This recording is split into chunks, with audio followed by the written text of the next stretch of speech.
गीता जी, ओ गीता जी, कहाँ टहल रही हैं? आपको पता है हमारे संस्थान का जन्मदिन आने वाला है। कब है?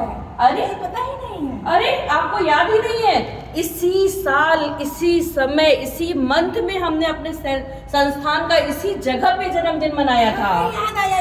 पिछले साल तो बहुत ज्यादा जनसंख्या था, इस साल तो कोई आ ही नहीं रहा है। अरे इस साल तो हमारे सारे पार्कों के लोग बहुत शांत बैठे हुए हैं, जैसे किसी को एक्साइटमेंट ही ना हो कि हमारे संस्थान का जन्मदिन है। क्या आए कोई ना आए, हम लोग मनाएंगे, इसी पार्क में मनाएंगे। सबका लोगों को हमने सम्मानित किया था और मेरी पूरी कोशिश रहेगी, देखिएगा आप, पूरी कोशिश रहेगी कि उससे भी ज़्यादा अच्छे लेवल पे हम ये बर्थडे मनाएं, उससे जानित करें और उससे अच्छा यहाँ भव्य प्रदर्शन।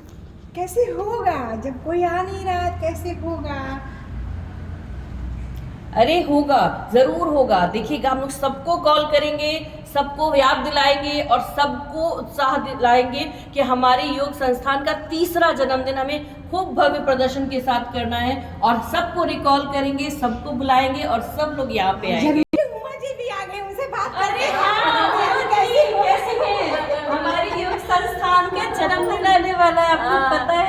बहुत टाइम के बाद आप आएंगे, मिलके सब लोग मनाएंगे। बहुत वो यादें फिर से ताजा होगी। तो साथियों तैयार हो जाइए, अब इस बार तीसरा जन्मदिन मना रहे हैं। संस्थान का 3 साल हो जाएगा सरकार के दायरे में रजिस्टर हुए हम लीगल रूप से काम कर रहे हैं, लीगल रूप से सेवा कर रहे हैं। पिछले 8 सालों से लगातार जो सेवाएं चल रही है, 3 साल कंप्लीट होने वाला रजिस्टर होकर के। तो आइए इस बार पूरे जोश के साथ जो हमारे चहेते हैं, जो हमारे शिष्य हैं, जो आज तक हमसे जुड़े हुए हैं, मैं सबसे चाहूँगा तन मन धन समर्पित करिए और इस गोरखपुर में एक ऐसा भव्य उत्सव मनाइए, इससे स्थापना दिवस का महोत्सव मनाइए कि आने वाले पीढ़ी मीडिया बंधु से लेकर के रक्तवीर से लेकर के जिन्हें सबका सम्मान करते हैं, वो सभी याद रखें एक छोटा सहयोगी औरतों के सहयोग से, महिलाओं के सहयोग से, नारी शक्ति के सहयोग से क्या क्या नहीं कर सकता है और कहाँ भी जाता है। जहाँ जिस पुरुष के ऊपर स्त्री का हाथ होता है वहाँ हमेशा कल्याणी होता है। यहाँ तो हजारों की संख्या में आइए स्त्री बनकर के और सर पे हाथ रखिए और संस्था को बढ़ाते हैं और स्थापना दिवस महोत्सव मनाते हैं। धन्यवाद।